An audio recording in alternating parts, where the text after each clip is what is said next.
Hello everyone, I'm Saket Bajpayee, Director of Prayas Physics Classes in Dehradun. Welcome to the 7th lecture of System of Particles and Rotational Motion. इस lecture में basically we are going to deal with theorems of perpendicular and parallel axis. देखिए पिछले lecture में हम लोगों ने moment of inertia पढ़ा था, उसे निकालने का तरीका भी समझा था। तो आज हम लोग पढ़ेंगे उससे रिलेटेड कुछ थ्योरम्स, है ना। जैसे कि सबसे पहला थ्योरम है थ्योरम ऑफ पैरेलल एक्सिस। वो ये कहता है कि मान लीजिए आपके पास कोई बॉडी है ना, किसी भी शेप की हो सकती है, 2D 3D कुछ भी पॉसिबल है, तो मतलब 3D शेप की बॉडी भी अलाउेबल है। अब मान लीजिए कोई एक एक्सिस है जो किससे पास कर रही है, सेंटर ऑफ मास से पास कर रही है। अब मान लीजिए ये जो एक्सिस है इसके पैरेलल कोई और रैंडम एक्सिस है ना। तो मुझे क्या निकालना है, मुझे निकालना है moment of inertia of the body about this new axis. तो ये थ्योरम कहता है कि आप क्या करिए, simply moment of inertia of the body निकालिए about this axis which is passing through centre of mass and which is parallel to the desired axis, और उसमें क्या ऐड कर दीजिए mh स्क्वायर। तो आपका I about this axis, moment of inertia about this axis आ जाएगा ICOM plus mh square. Clear है? तो चलिए इसे प्रूव करने की अब कोशिश करते हैं। So in order to prove I have a figure. इसमें मैंने ऑलरेडी क्या क्या मेंशन कर दिया है, एक बार देखिए। कैपिटल M मैंने माना है इस 3D ऑब्जेक्ट के मास को। C जो पॉइंट है यहाँ पर, जो एक तरीके से ओरिजिन की तरह भी बिहेव कर रहा है, राइट, उसको मैंने माना है सेंटर ऑफ मास। मतलब बॉडी का जो सेंटर ऑफ मास है वो कहां पर है, इस सी पॉइंट पर है। अब ये जो दो एक्सिस आपको दिखाई दे रही होंगी, एक तो CZ एक्सिस और एक AB एक्सिस, ये दोनों एक्सिस म्यूचुअली पैरेलल है, मतलब एक दूसरे के पैरेलल है। और जो CZ एक्सिस है उसकी खासियत क्या है कि वो सेंटर ऑफ मास से पास कर रही है, और जो AB एक्सिस है उसकी खासियत क्या है, AB एक्सिस की खासियत ये है कि वो इस सेंटर ऑफ मास से पास करने वाली एक्सिस के क्या है, पैरेलल है। क्लियर है ये बात?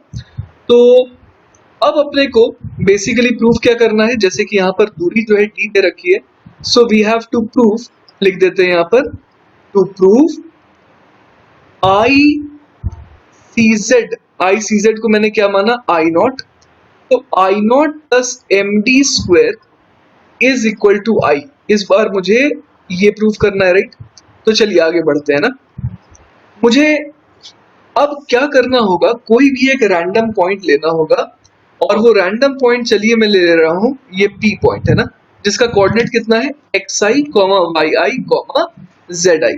ठीक है, मेरा मोटिव क्या है, मैं निकालना चाहता हूं moment of inertia about this AB axis. ठीक है, तो मुझे निकालना है moment of inertia about AB axis, जो इन दी एंड क्या प्रूफ करना है कि वो किसके बराबर आएगा, आई नॉट प्लस md स्क्वायर के। तो जैसा कि आप देख पा रहे हैं, मुझे I क्या लिखना चाहिए, I कितना हो जाएगा, जैसा कि हमने सीखा है समेशन ऑफ I mi और मल्टीप्लाइड बाय इस एलिमेंटल पार्टिकल का जो डिस्टेंस है किससे, इस AB एक्सिस से, वो देखना है मुझे। तो यहां पर मैंने क्या किया है, यहां से इस P पॉइंट से मैंने इस एक्सिस पर परपेंडिकुलर दूरी यहां पर ड्रॉ करी, है ना, एक परपेंडिकुलर ड्रॉ करा यहां पर। अब ये क्वाइट ऑब्वियस है कि जैसा कि आपको दिख रहा है कि ये AB एक्सिस जो है Z एक्सिस के पैरेलल है, तो जब मैं P से ये जो परपेंडिकुलर ड्रॉप करूंगा इस AB लाइन पर, तो उन दोनों का कौन सा कोऑर्डिनेट सेम रहेगा, उन दोनों का Z कोऑर्डिनेट जो है बिल्कुल सेम रहेगा। ये चीज हम इमेजिन कर पा रहे होंगे। अगर ये x एक्सिस है, ये y एक्सिस है, मतलब हॉरिजॉन्टल लेवल को मैंने xy एक्सिस कहा है, और z एक्सिस कैसी है, बिल्कुल वर्टिकल है। तो AB लाइन कैसी है, वर्टिकल है। तो मैंने अगर कोई भी पॉइंट P लिया, है ना, तो वहां से जब मैं इस वर्टिकल पर एक परपेंडिकुलर ड्रॉ करूंगा, तो ये जो लाइन है PR, वो कैसा हो जाएगा, बिल्कुल parallel to this XY plane, है ना। तो वही मैं यहाँ पर दिखाना चाह रहा था कि दोनों का Z कोऑर्डिनेट क्या हो जाएगा, बिल्कुल सेम हो जाएगा। तो मैं यहाँ पर I बराबर क्या लिख सकता हूँ, summation of mi multiplied by ये जो दूरी है PR, इसका स्क्वायर। अब चलिए इसको ओपन करने की कोशिश करते हैं। ये कितना बन जाएगा, ये बन जाएगा समेशन ऑफ mi, यहाँ लिमिट I लग जाएगी। और अब एक एक करके सारे कोऑर्डिनेट्स हमें पता है, इसको मैंने xi कहा, इसको मैंने yi कहा, इसको zi कहा, और ऑब्वियस है कि कैपिटल आर जो पॉइंट है इसका एक्स कोऑर्डिनेट क्या रहेगा, इसका एक्स कोऑर्डिनेट वही रहेगा जो ए पॉइंट का कोऑर्डिनेट है ना। और ए पॉइंट का एक्स कोऑर्डिनेट मैंने क्या मान लिया था, डी मान लिया था। तो अब जो है यहां पर मुझे दिख रहा है कि इन दोनों पॉइंट का जो डिस्टेंस है वो कैसे निकलेगा, डिस्टेंस फॉर्मूला से। तो मैं एक एक करके सारे कोऑर्डिनेट को यूज करता हूं। मैं लिखूंगा xi माइनस डी का होल स्क्वायर, उसमें और क्या ऐड होगा, प्लस इसी तरीके से y कोऑर्डिनेट के लिए yi माइनस 0 का होल स्क्वायर। अच्छा, इसका y कोऑर्डिनेट 0 क्यों हुआ, इसका y कोऑर्डिनेट 0 इसलिए हुआ क्योंकि y कोऑर्डिनेट किधर है, y कोऑर्डिनेट स्क्रीन के अंदर की तरफ है। तो ये वाला पॉइंट कहाँ लाई कर रहा है, स्क्रीन पे ही लाई कर रहा है। ये जो r पॉइंट है वो तो स्क्रीन पे ही लाई कर रहा है, तो इसकी कोई डेप्थ नहीं है ना, इसीलिए इसका y कोऑर्डिनेट क्या हो गया, 0 हो गया। तो इसलिए yi माइनस 0 का होल स्क्वायर, और आखिरी चीज क्या हो जाएगी, दोनों का z कोऑर्डिनेट तो सेम है, तो zi माइनस zi का होल स्क्वायर। इस तरीके से मैंने कैपिटल I लिखा। तो फाइनली अब यहाँ पर देख लेते हैं कि कैपिटल I को क्या लिख सकते हैं। कैपिटल I बराबर आ जाएगा समेशन ऑफ mi, और अंदर क्या बच जाएगा, अंदर आ जाएगा xi माइनस डी का होल स्क्वायर, करके देखते हैं क्या आएगा, xi square plus D square minus 2xi into D, plus अब yi माइनस 0 का स्क्वायर क्या हो जाएगा, yi स्क्वायर। ये वाला टर्म तो 0 हो गया, तो इसकी कोई जरूरत नहीं है। तो फाइनली देखते हैं अपने पास क्या आ गया, अपने पास कैपिटल I कितना आ गया, समेशन ऑफ i mi, और अंदर क्या आ गया, xi स्क्वायर, फिर क्या आ जाएगा, प्लस yi स्क्वायर। ऐसा करता हूं मैं इन दोनों को ना पहले क्लब कर लेता हूं, उसका कारण अभी आपको पता चलने वाला है। प्लस क्या लिख दूंगा, प्लस यहां पर लिख देता हूं समेशन ऑफ mi, और इसके बाद डी स्क्वायर, और तीसरी टर्म बना देता हूं मैं माइनस 2 टाइम्स, और d तो यहाँ पर कांस्टेंट है तो ये समेशन के बाहर आ जाएगा, तो minus 2 times d multiplied by summation of i, और ये क्या बन जाएगा, mi xi। क्लियर है ये बात। तो अब देखिए हम लोग चीजों को आइडेंटिफाई करने की कोशिश करते हैं। यहां पर सबसे पहली चीज जो मुझे दिखाई दे रही है कि समेशन ऑफ mi xi, ये क्या है, ये है total mass m into xcom। याद आ रहा है आपको, समेशन ऑफ mi xi क्या होता था, कैपिटल M इंटू xcom। अब मैंने इस सवाल में जो सेंटर ऑफ मास है वो कहाँ ले लिया था, वो तो ओरिजिन पर ले लिया था, राइट, 0,0,0। तो xcom क्या हो गया, 0 हो गया, तो दैट मीन्स ये पूरा का पूरा टर्म क्या हो गया, 0 हो गया। अब आते हैं बाकी टर्म्स पे, तो कैपिटल I बराबर क्या हो गया, summation of i m i, और ये x i square plus y i square कुछ बनता है क्या, आइए देखते हैं। Summation of x i square plus y i square, कुछ तो बन रहा है। ये क्या बन रहा है, अगर मैं पी क्यू डिस्टेंस देखूं, पी क्यू डिस्टेंस को चलिए थोड़ी देर के लिए मैं आर कह देता हूं, ठीक है। ये जो पी क्यू डिस्टेंस है ये क्या है, आर है। ये पी क्यू है क्या वैसे, ये पॉइंट पी से इस जेड एक्सिस पर, और कौन है ये जेड एक्सिस, ये सेंटर ऑफ मास से पास करने वाली एक्सिस है जो ए बी के पैरेलल। तो पॉइंट पी से अगर मैं परपेंडिकुलर ड्रॉप करूं, राइट, तो उसकी डिस्टेंस है from the point p to this axis. तो इसका मतलब ये हो गया कि आर स्क्वायर बराबर क्या हो गया, आर स्क्वायर बराबर हो गया एक्स आई माइनस 0 का स्क्वायर प्लस वाई आई माइनस 0 का square plus Z I minus Z I का स्क्वायर। समझ पा रहे हैं आप, यहां पर मैंने मैथमेटिक्स में यूज होने वाला डिस्टेंस फॉर्मूला लगाया है, सबके कोऑर्डिनेट्स को एक एक करके घटा करके स्क्वायर करके ऐड कर दिया। तो इन दोनों का जेड एक्सिस सेम ही होगा क्योंकि ये दोनों जो है ये इस सेम हॉरिजॉन्टल प्लेन पर लाई कर रहे हैं। तो हम लोगों को ये समझ में आ गया कि आर स्क्वायर बराबर क्या हो गया, x i square plus y i square. तो यहां पर मैं एक काम करता हूं, ये जो x i square plus y i square है उसको क्या लिख देता हूं, आर स्क्वायर थोड़ी देर के लिए, plus summation of M i d square. देखिए डी स्क्वायर तो कॉमन बाहर आ गया, अब यहाँ क्या बच गया, summation of M i square, right. तो समेशन ऑफ एम आई रह गया। समेशन ऑफ एम आई का मतलब क्या हो गया कि addition of all the masses, जो कि क्या हो जाएगा कैपिटल एम। क्लियर है? तो आई बराबर देखिए क्या हो गया, summation of M I into r square.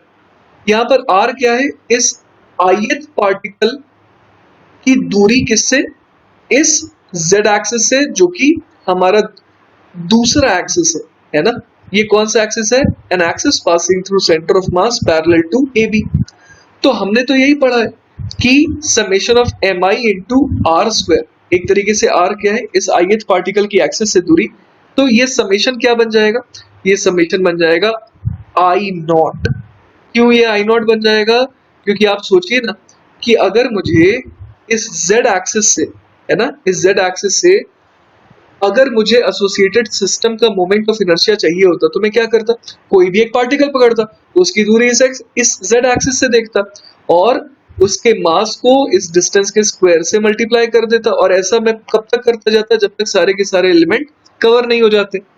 तो वही काम तो यहाँ पर भी हो रहा है, summation of M I into r square. R क्या है, उस ith पार्टिकल की एक्सिस से दूरी। तो बाय डेफिनेशन ये क्या बन गया, ये बन गया moment of inertia of the body about this z axis.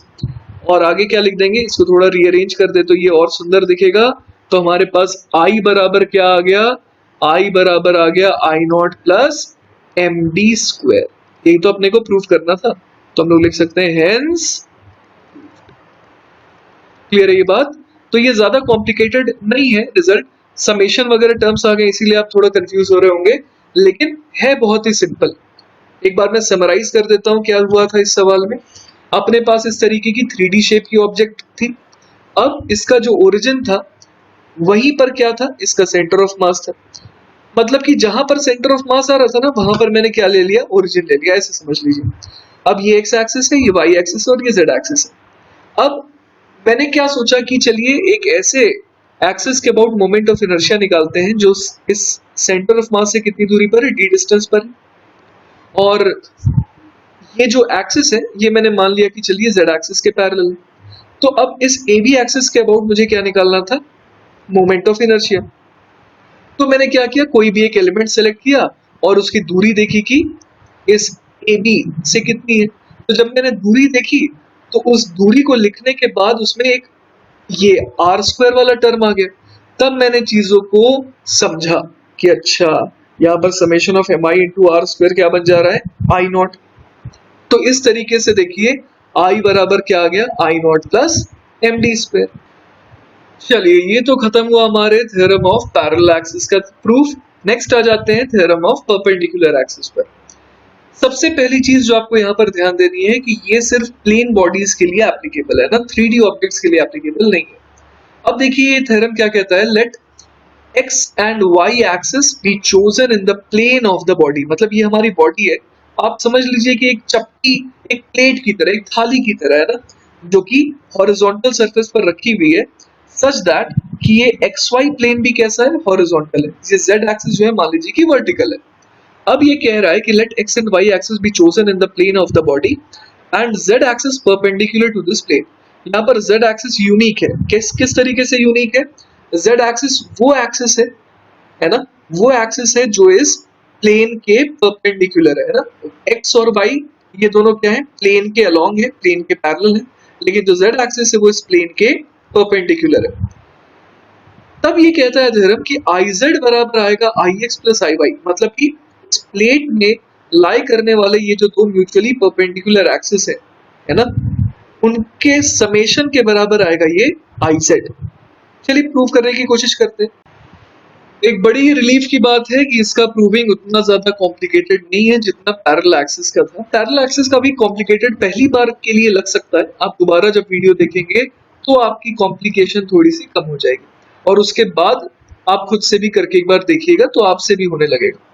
देखिए ये आसान क्यों है, क्योंकि हमें क्या निकालना है, हमें निकालना है इस OZ है ना, इस OZ लाइन के अबाउट सिस्टम का मोमेंट ऑफ इनर्शिया।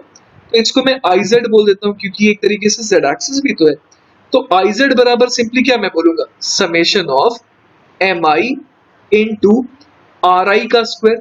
यहाँ पर RI क्या है, जिस भी पॉइंट को मैंने देखा, जैसे कि यहाँ पर मैंने पी पॉइंट को देखा, इसका मास कितना है, एम आई है ना। पी पॉइंट पर एक छोटा सा एलिमेंट मैंने लिया जिसका मास एम आई है, और उसकी दूरी फ्रॉम दी एक्सिस कितनी हो जाएगी, ये ओपी के बराबर हो जाएगी जो आर आई है।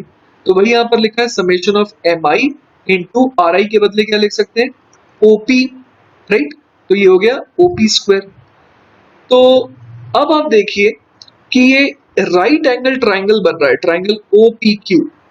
क्लियर है ये बात। देखिए यहाँ लिखा भी हुआ है, consider an arbitrary particle p of the body, let p q and p r be the perpendiculars from p on the x and y axis respectively. तो पी क्यू क्या है, एक्स एक्सिस पर परपेंडिकुलर, पी आर क्या है, Y axis पर perpendicular. तो हमें साफ दिख रहा है कि we have got a triangle, triangle o p q, right. तो उसमें ओपी क्या है, ओपी इज द हाइपोटेनस। तो इसको हम लोग एक्सपैंड कर सकते हैं और ये क्या बन जाएगा, summation of M i o p square को क्या लिख सकते हैं भाई, हाइपोटेनस है ना ये। तो पाइथागोरस थ्योरम से क्या लिख सकते हैं, ओपी स्क्वायर बराबर हो जाएगा पी क्यू का स्क्वायर प्लस ओ क्यू का स्क्वायर, राइट। तो अब देखिए जरा, यहां पर अगर मैं फर्दर ओपन करूं तो क्या बन जाएगा, summation of M I P Q का square plus summation of M I O Q का स्क्वायर। तो summation of M I into P Q का स्क्वायर क्या बन गया, किसी भी एलिमेंटल मास को पकड़े और उससे किस एक्सिस से दूरी देख रहे हैं, एक्स एक्सिस के साथ, राइट।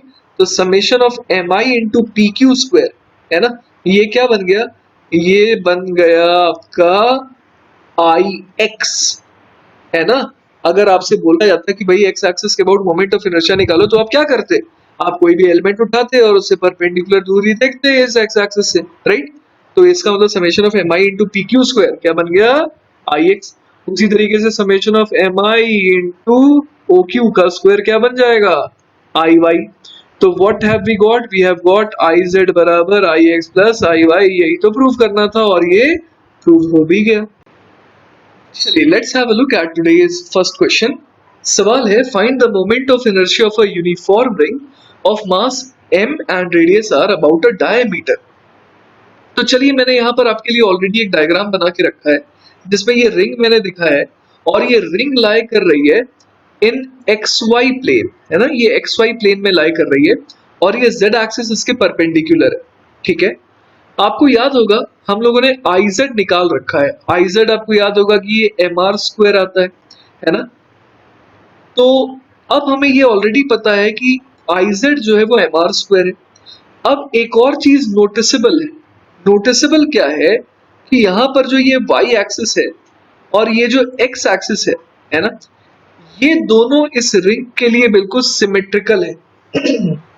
इस रिंग के लिए अगर आप देखें तो जितना मोमेंट ऑफ इनर्शिया सिर्फ अबाउट y एक्सिस के अबाउट आता, उतना ही मोमेंट ऑफ इनर्शिया इस रिंग का आएगा अबाउट x एक्सिस, क्योंकि ये y एक्सिस और ये x एक्सिस इस रिंग के लिए एग्जैक्टली सिमेट्रिकल है।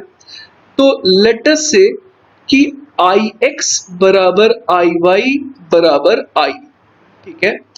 तो हम लोग यहाँ पर क्या बोल सकते हैं, परपेंडिकुलर एक्सिस थ्योरम से Ix प्लस Iy बराबर Iz। सही है ये बात। क्यों ऐसा कह सकते हैं, क्योंकि ये तीनों एक्सिस कैसे हैं, म्यूचुअली परपेंडिकुलर है। साथ ही जो रिंग है ये एक फ्लैट बॉडी है ना, तो सारी चीजें वैलिड है यहाँ पर। तो हम लोगों ने Ix बराबर Iy को क्या कहा, 2y कहा, लेकिन हमें 2y की वैल्यू तो पता है, वो कितनी हो जाएगी, वो हो जाएगी Iz के बराबर विच इज mr स्क्वायर।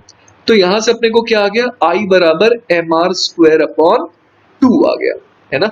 तो अपने को चाहिए भी तो यही I था, है ना। अपने को एक ऐसी एक्सिस के अबाउट चाहिए था जो क्या हो, जो डायमीटर की तरह बिहेव करे। तो ये y एक्सिस कह लीजिए, ये x एक्सिस कह लीजिए, क्योंकि सेंटर मैंने कहा माना है, सेंटर मैंने माना है ओरिजिन पर। तो ये दोनों ही एक्सिस जो है एक तरीके से डायमेट्रिकल एक्सिस है। तो हमने आज एक क्या नई चीज सीखी कि moment of inertia of a ring about its diameter, है ना, वो कितना आ जा रहा है, वो आ जा रहा है mr स्क्वायर बाई 2। तो बच्चों कंफ्यूज बिल्कुल भी मत होइएगा, अगर रिंग है तो उसमें ये वाली जो एक्सिस है ना, जिसको इस तरीके से perpendicular to the plane of the ring जो है, इस एक्सिस के अबाउट इसका मोमेंट ऑफ इनर्शिया होता है I बराबर mr स्क्वायर। लेकिन अगर आपको दिया रहे रिंग और किस एक्सिस के अबाउट पूछा जाए, अगर आपको पूछा जाए इस एक्सिस के अबाउट, है ना, डायमेट्रिकल एक्सिस के अबाउट, तो आपका मोमेंट ऑफ इनर्शिया का जवाब क्या आएगा? ये आना चाहिए mr²/2। क्लियर है ये बात? चलिए तो नेक्स्ट सवाल है, find the moment of inertia of a solid cylinder of mass m and radius r about a line parallel to the axis of the cylinder and the surface of the cylinder। तो basically हमारे को क्या समझ में आ रहा है? हमारे को समझ में आ रहा है कि अगर मैं यहाँ पर एक सिलेंडर बनाऊं, है ना, चलिए एक सिलेंडर बना लेते हैं पहले तो। अब ये बोला है सवाल में कि कैसी होनी चाहिए ये एक्सिस जिसके अबाउट हमें निकालना है मोमेंट ऑफ इनर्शिया। वो होना चाहिए, देखिए जैसा कि बोल रहा है parallel to the axis of the cylinder. अब एक्सिस कौन सी है? एक्सिस ये वाली हुई, राइट? ये कहलाती है लाइन एक्सिस, ठीक है। और साथ ही साथ दूसरी कंडीशन क्या है? It should be on the surface of the cylinder, है ना। तो चलिए वैसी लाइन ड्रॉ करने की कोशिश करते हैं। तो ऐसी लाइन मेरे को समझ में आ रही है कि कुछ ऐसी होगी, है ना, ये रही। ये सिलेंडर के सरफेस पे भी लाई कर रही है और इस एक्सिस के भी पैरेलल है, राइट। तो अब मुझे इजीली दिख रहा है कि यहाँ पर इन दोनों एक्सिस के बीच में डिस्टेंस कितना है। ये जो दूरी होगी वो कितनी हो जाएगी? ये हो जाएगी रेडियस ऑफ द सिलेंडर के बराबर, करेक्ट। और इसके अलावा मैंने क्या डिराइव कर रखा है? मैंने डिराइव कर रखा है अबाउट दिस एक्सिस जो कि सेंटर ऑफ मास से पास कर रही है। इसके अबाउट मुझे मोमेंट ऑफ इनर्शिया पता है, वो कितना होता है? सॉलिड सिलेंडर दिया है ना, तो सॉलिड सिलेंडर के लिए हमें पता है कि वो कितना आता है, mr²/2। तो इसके अबाउट कितना हो जाएगा? इस वाली एक्सिस के अबाउट आई हम लोग लिख देंगे, i will be equal to ICOM। इसको चलिए ICOM बोल देते हैं, ICOM। और इसमें और क्या ऐड करेंगे? Plus m into r², correct है। तो यहाँ से I बराबर कितना आ गया? mr²/2 प्लस mr², राइट, जो कि कितना हो जाएगा? I बराबर फाइनली आ जाएगा mr² इंटू 3/2। तो ये अपना फाइनल आंसर हो गया। चलिए तो आ जाते हैं नेक्स्ट सवाल पे। नेक्स्ट सवाल कह रहा है, two uniform rods each of mass m and length l are joined to form a cross as shown. अच्छा, मतलब कि ये एक रॉड है, ब्लैक वाला एक रॉड है और ये भी ब्लैक वाला एक रॉड है। Find the moment of inertia of the cross about a bisector as shown dotted in the figure. ये जो दो अपने को डॉटेड लाइंस दिखाई दे रहे हैं, इनके अबाउट अपने को मोमेंट ऑफ इनर्शिया बताना है, ठीक है। तो सबसे पहली चीज अपने को ये दिखाई दे रही है कि ये जो रॉड्स है उनके बीच में एंगल कितना है? 90 डिग्री, राइट। और ये दोनों क्या है? एंगुलर बाइसेक्टर्स है, रेड वाले डॉटेड लाइंस। तो ये एंगल 45 हो जाएगा और ये भी एंगल 45 हो जाएगा। उसी तरीके से ये एंगल भी 45 और ये एंगल भी 45। तो हम लोग क्या देख पा रहे हैं? हम लोग ये देख पा रहे हैं कि जो रेड वाली डॉटेड लाइंस है इनके बीच में भी एंगल कितना हो गया? 90 डिग्री हो गया। क्लियर है ये बात? उसके अलावा एक और कंक्लूजन हम लोग यहाँ ड्रॉ कर सकते हैं कि ये जो रॉड का सिस्टम है ना, एक्चुअली बेसिकली जो अपने पास ये जो सिस्टम आया ना, क्रॉस का जो सिस्टम आया है, उसके लिए आपको एक चीज समझ में आ रही होगी कि चाहे मैं इस तरीके की लाइन चुनूं, चाहे मैं इस तरीके की लाइन चुनूं, ये दोनों ही बिल्कुल आइडेंटिकल है ना। इस पूरे रॉड सिस्टम के लिए ये लाइन और ये लाइन बिल्कुल आइडेंटिकल है। तो हमें ये समझ में आ रहा है कि अगर इस एक्सिस के अबाउट मोमेंट ऑफ इनर्शिया अगर आई आएगा तो इस एंगुलर बाइसेक्टर के अलोंग भी आई आएगा, ठीक है।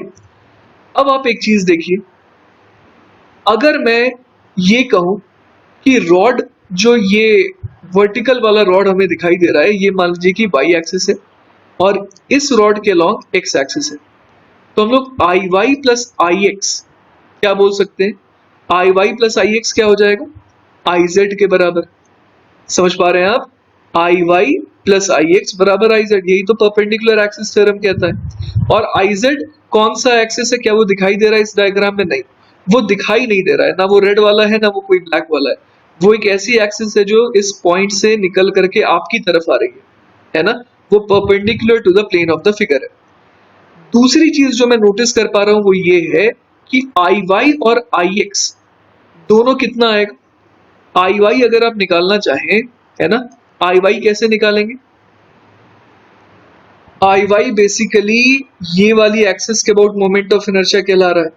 अब ये जो रॉड इसी एक्सिस पे लाई कर रही है उसका तो कोई मोमेंट ऑफ इनर्शिया इसके अबाउट नहीं आएगा, तो किसका आएगा? सिर्फ इस वाली रॉड का जो एक्स एक्सिस के अलॉन्ग लाई कर रही है।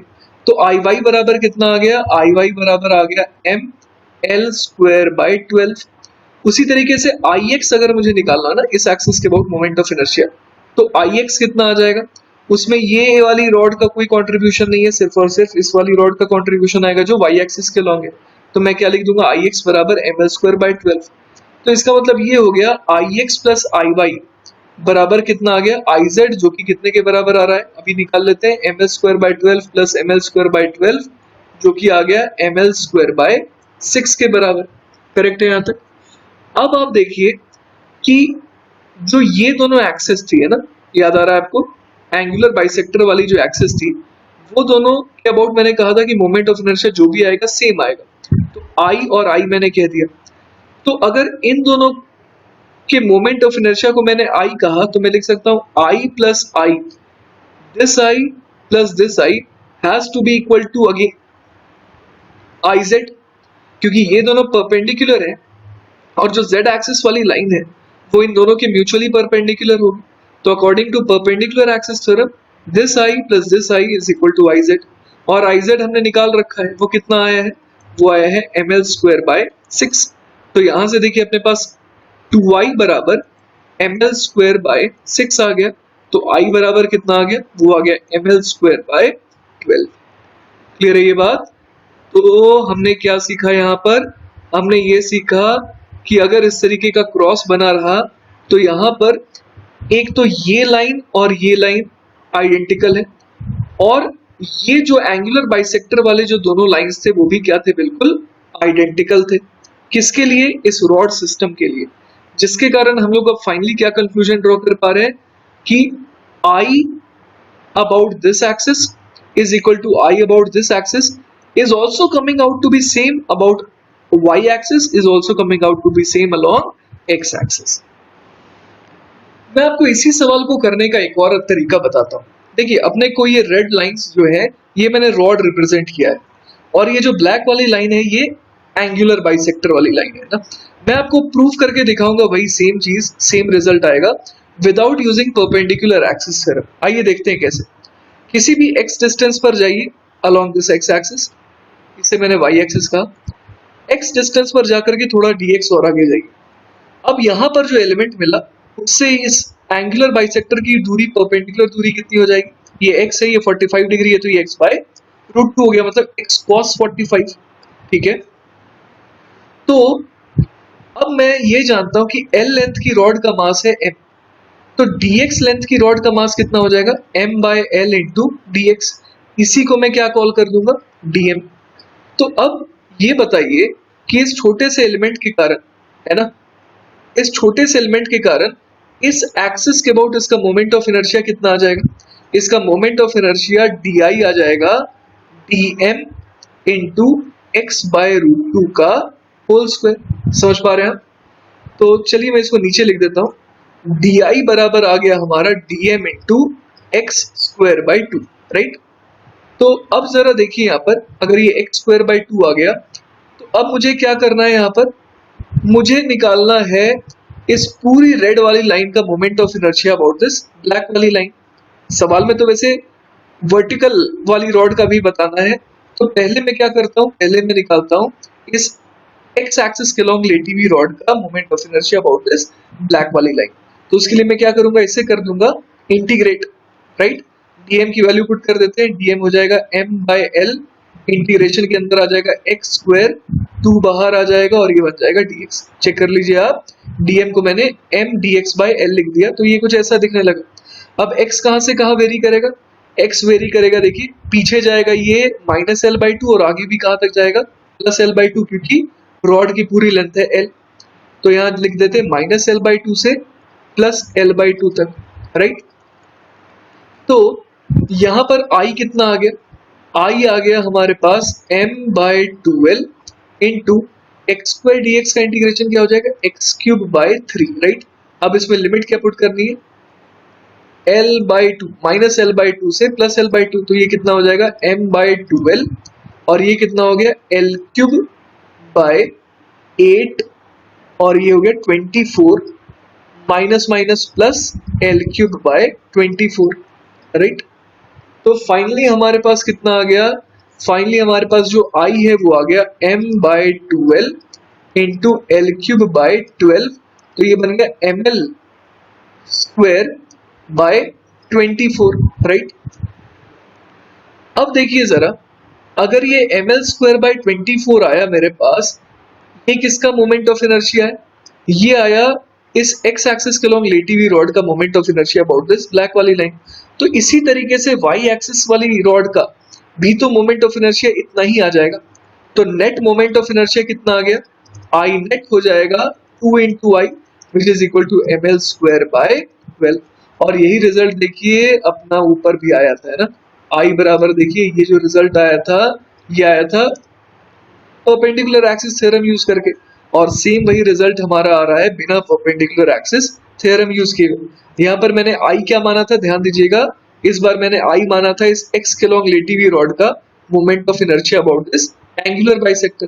तो जितना इसके लिए आ रहा है उतना ही आइडेंटिकल है ये वाई एक्सिस के लॉन्ग लेटी हुई रॉड का, तो उसका भी उतना ही आएगा। तो मैंने सिंपली दोनों को ऐड कर दिया। चलिए, तो हमारा नेक्स्ट टॉपिक है radius of gyration. Radius of gyration को जायरेडियस भी कहते हैं, gyradius of a body about an axis of rotation. इसको देखिए किस तरीके से डिफाइन किया जाता है।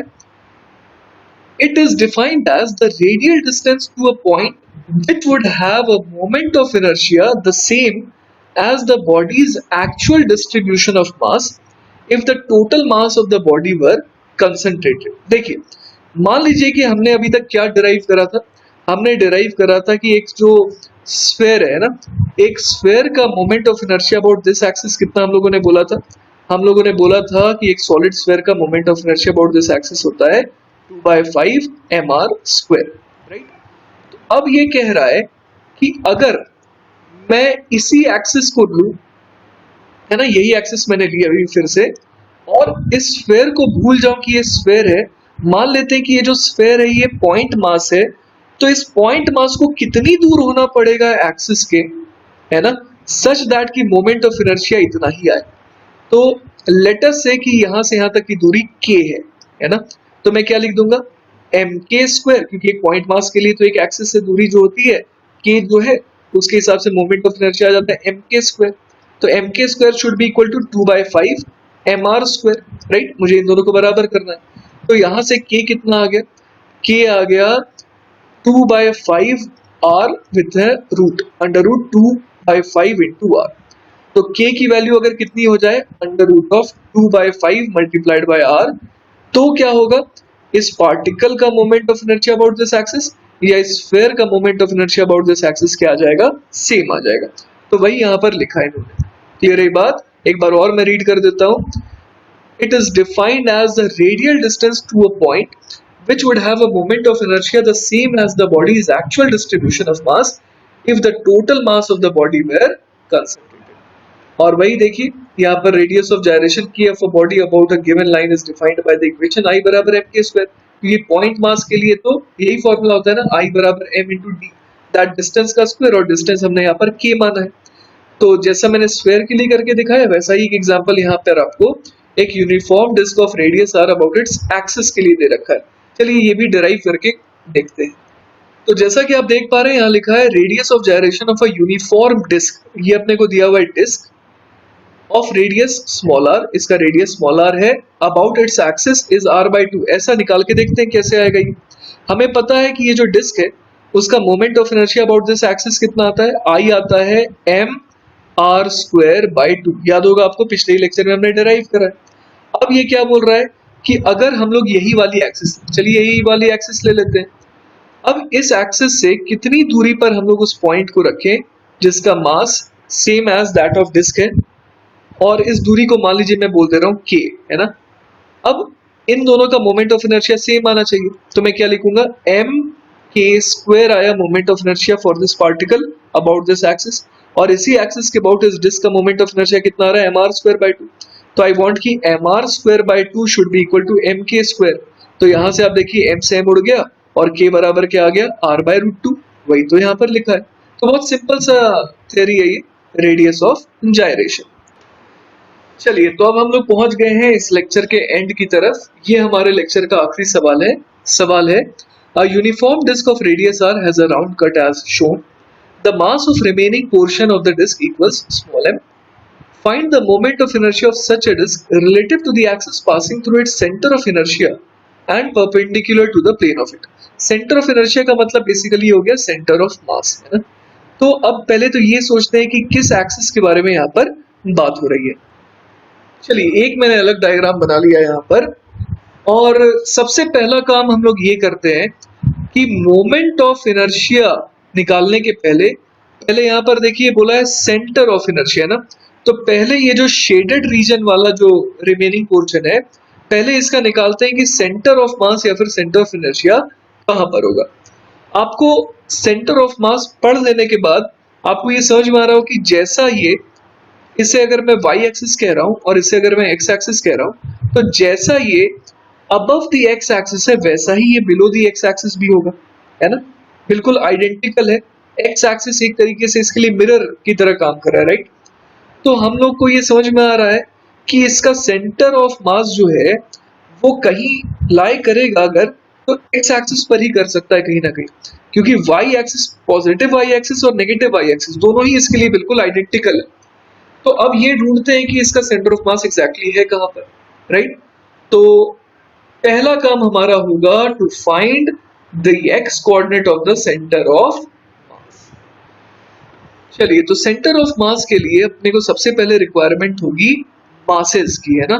तो अपने को मास देखिए किसका दिया हुआ है, अपने को मास दिया हुआ है शेडेड पोर्शन का, है ना। जो पोर्शन यहाँ पर शेडेड था, तो शेडेड पोर्शन का एरिया कितना था, शेडेड पोर्शन का एरिया था pi into r square minus pi into r by 2 का होल स्क्वायर। क्योंकि ये जो कटी हुई डिस्क है ना, जो कटी हुई डिस्क है उसका रेडियस एग्जैक्टली कितना है, r बाय 2 है, और जो बड़ी वाली डिस्क है उसका रेडियस r दिया हुआ था। तो पूरे डिस्क का एरिया पाई आर स्क्वायर, उसमें से पाई आर स्क्वायर बाय 4 को हटाना है, तो इतने एरिया का मास था कैपिटल M, ठीक है। तो हम लोग ये निकालते हैं सबसे पहले कि अगर इतने का मास कैपिटल M था, तो पूरे बड़े से इनिशियल डिस्क का मास कितना रहा होगा, तो पाई आर स्क्वायर का मास कितना रहा होगा, m बाय, इसको सॉल्व कर ले क्या, ये कितना आ जाएगा, pi R square minus pi R square by 4, मतलब 3 pi R square by 4 m upon this into pi R square, right. तो ये कितना आ गया, ये जो वैल्यू है ये आ गई हमारे पास, आप देख सकते हैं पाई आर स्क्वायर से पाई आर स्क्वायर कट गया, 4 ऊपर चला गया, तो ये आ गया 4m अपॉन 3। तो हमें सबसे पहली चीज क्या मिली कि पूरी की पूरी डिस्क जब भरी हुई थी, जब उसमें से कोई भी हिस्सा कटा नहीं था, तो उसका मास था 4m बाई 3, ऑलराइट। अब जो रिमेनिंग डिस्क है उसका कितना मास है, m।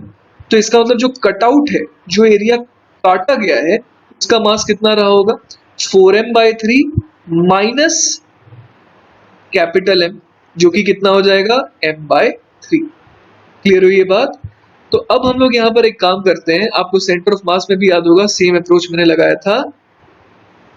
तो मैं इस तरीके से निकालूंगा x coordinate of centre of मास, वो देखिए आपको याद भी होगा। मैं क्या कर रहा हूं, जो डिस्क मैंने काट करके निकाली थी उसको वापस से फिट कर दिया मैंने यहाँ पर। अब आपको क्या दिखाई दे रहा है, आपको एक पूरी डिस्क दिखाई दे रही है जो दो चीजों से मिलकर बनी है। एक तो वो डिस्क जिसे काट करके पहले निकाल दिया गया था, और वो शेडेड पार्ट जो डायग्राम में था, है ना। इसे मैंने 1 कह दिया, इसे मैंने 2 कह दिया। 1 का मास कितना हम लोगों ने अभी भी निकाला था, इसका मास आया था m बाय 3, और जो 2 रीजन था, है ना, उसका मास सवाल में ही दिया हुआ है m, ठीक है। तो हम लोग यहाँ पर फॉर्मूला लगाएंगे m1 x1 plus m2 x2 बराबर m इंटू xCOM।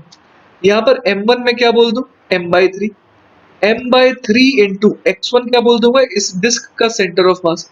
अगर मैंने ओरिजिन यहाँ लिया है तो इसका सेंटर ऑफ मास का कोऑर्डिनेट क्या हो गया, माइनस r बाई 2, तो यहाँ लिख दूंगा minus r by 2 plus m2 क्या बोल दूंगा मैं, कैपिटल M को, और इसका x कोऑर्डिनेट तो मुझे निकालना ही, तो मैं इसको x बोल देता हूँ फिलहाल, इज इक्वल टू पूरे डिस्क का मास कितना हो जाएगा, वो हो जाएगा 4m बाई 3 मल्टीप्लाइड बाय पूरी की पूरी डिस्क का सेंटर ऑफ मास कहाँ पर है, ओरिजिन पर है, तो उसका x कोऑर्डिनेट कितना हो गया सेंटर ऑफ मास का, 0। तो यहाँ से मेरे पास क्या आ गया, m और m ये तो कट गया, तो x क्या आ गया मेरे पास, x बराबर आ गया माइनस नहीं प्लस r/6।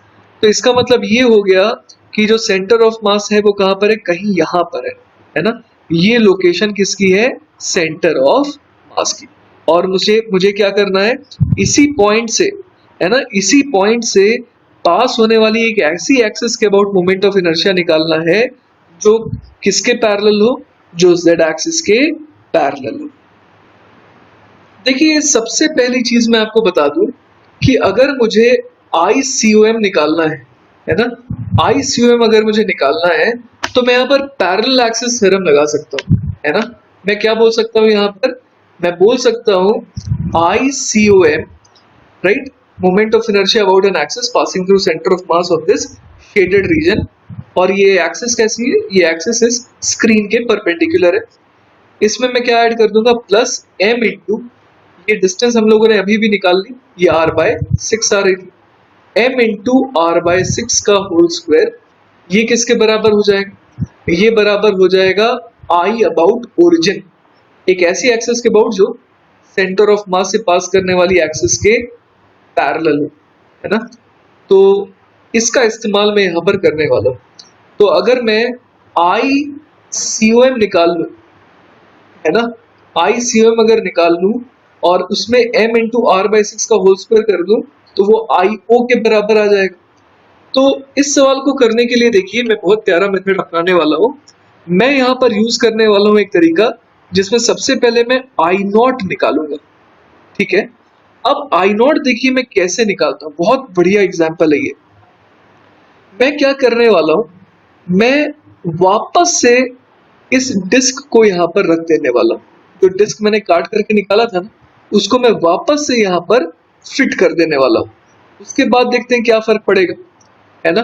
उसके बाद देखिए क्या होने वाला है अब कि इस पूरे के पूरे डिस्क का मैं क्या करने वाला हूं, पूरे के पूरे डिस्क का, जिसमें मैं ये जो डिस्क जिसे निकाल के हटा दिया गया था उसे वापस मैं फिट कर रहा हूं।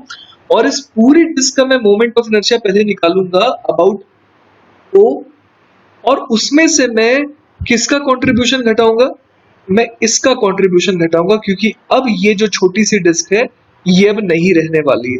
तो मेरा आइडिया समझ रहे हैं क्या है, मैं सबसे पहले ये समझ रहा था कि मुझे ICOM निकालना है, फिर मैंने समझा कि अगर मुझे ICOM निकालना है तो मुझे IO चाहिए होगा, है ना, IO चाहिए होगा।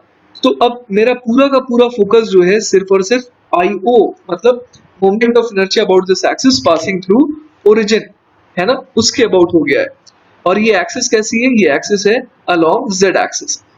तो मेरा फोकस है IO निकालना, और IO में कैसे निकालूंगा, मैं पूरी डिस्क का मोमेंट ऑफ इनर्शिया निकालूंगा about this axis passing through O, और उसमें से किसका कंट्रीब्यूशन घटाऊंगा, इस छोटी सी डिस्क का कंट्रीब्यूशन घटाऊंगा अबाउट दिस एक्सिस। तो चलिए लेट्स गेट स्टार्टेड। मुझे ये समझ में आ रहा है कि पूरी की पूरी डिस्क जो है ना, उसका मास कितना है, उसका मास अब हो जाएगा m टोटल, लिख देता हूं, है ना, m टोटल कितना हो जाएगा, m प्लस m/3 मतलब 4m/3। तो पूरी डिस्क का moment of inertia about O कितना आ जाएगा, वो आ जाएगा 4m/3 इंटू r²/2, क्योंकि डिस्क का फॉर्मूला यही होता है mr²/2। तो यहाँ पर मास 4m/3 है, तो मैंने क्या लिख दिया, 4m/3 इंटू r²/2। ये क्या हो गया, moment of inertia total disc का, क्लियर है ये बात, अबाउट O पॉइंट, ठीक है। अब देखिए मैं क्या करूंगा, मैं इसमें से किसका योगदान घटाने वाला हूं, मैं इसमें से योगदान घटाने वाला हूं इस छोटी सी डिस्क का जिसे निकाल करके हटा दिया गया है। तो चलिए उसको निकालने के लिए ट्राई करते हैं।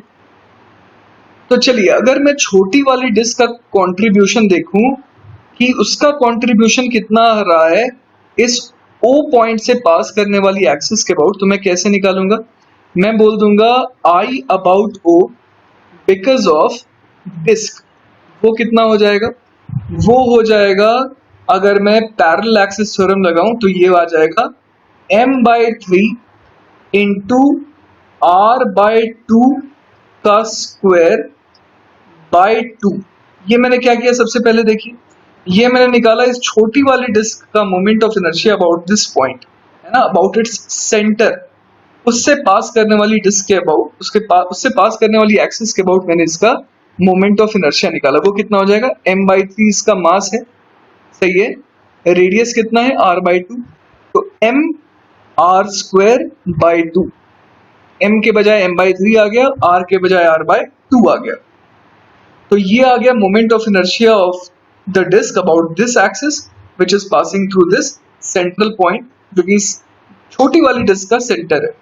उसमें और क्या ऐड करेंगे, प्लस m/3 इंटू ये वाली डिस्टेंस कितनी हो जाएगी, ये वाली डिस्टेंस हो जाएगी r/2, तो m/3 इंटू डी, मतलब md² लगा रहा हूं, तो m/3 इंटू r/2 का स्क्वायर हो गया यहाँ पर।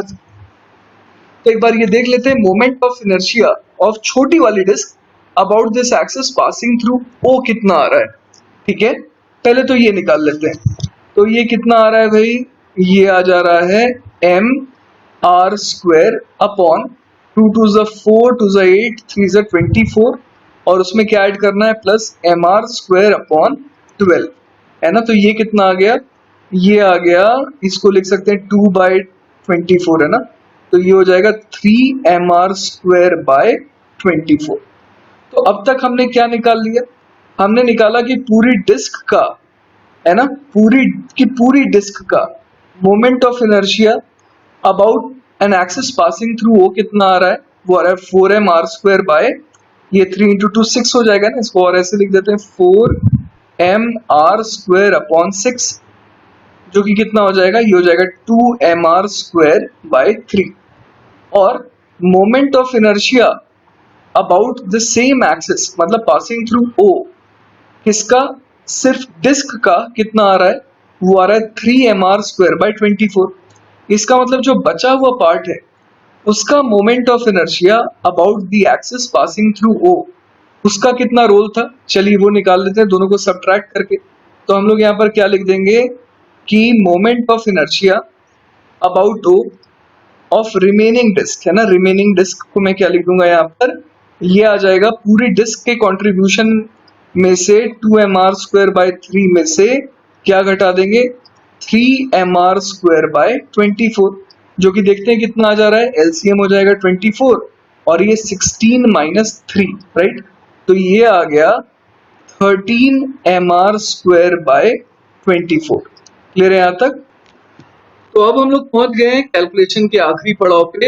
हमने क्या निकाला था अभी तक, हमने निकाला था moment of inertia of the remaining part about O निकाल लिया था, और इसके अलावा हम लोगों ने ये भी सीखा था कि I about O will be equal to I about COM plus m into r/6 का स्क्वायर, पैरेलल एक्सिस थ्योरम। अगर मैं सिर्फ और सिर्फ इस शेडेड रीजन को देखूं तो मैं यही कहूंगा ना कि शेडेड रीजन का सेंटर ऑफ मास ये रहा, और अगर मैं पैरेलल एक्सिस थ्योरम लगाऊं किसी ऐसी एक्सिस के अबाउट जो कि सेंटर ऑफ मास से कितना दूरी पर है, r/6 दूरी पर है, तो यही अप्लाई होना चाहिए। तो वही मैंने यहाँ पर लगाया, देखिए ICOM plus m into r/6 का स्क्वायर बराबर I0। ICOM यहाँ से कितना आ गया, I0 minus m into r/6 का स्क्वायर।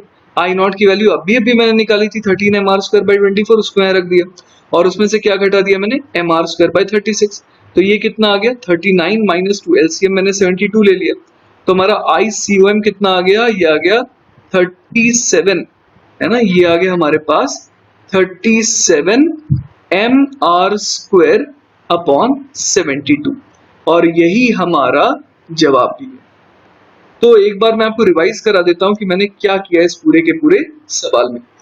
बेसिकली मैंने पूरे के पूरे डिस्क में से देखा कि ये छोटे से डिस्क को हटा दिया गया था, तो मैंने पुराने सेंटर ऑफ मास वाले कॉन्सेप्ट से ये निकाल लिया कि जो centre of mass of the shaded region है वो यहाँ ओरिजिन से r/6 दूरी पर है।